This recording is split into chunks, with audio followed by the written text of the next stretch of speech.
And as each of you begin to ascend from a state of consciousness that denies the existence of your own divinity by accepting and loving yourself as you have never loved before,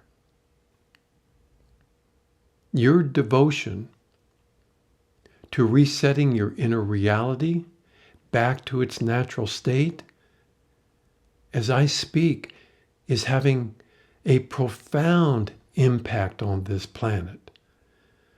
One that has been prophesied for eons. Look around you, but with the eyes of your soul. What do you see? What do you see?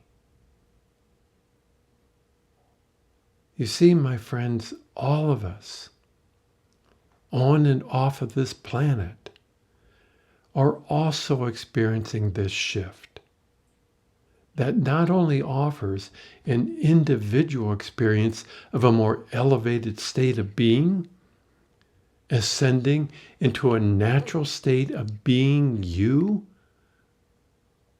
but a collective one as well, that takes this entire planet into a more elevated state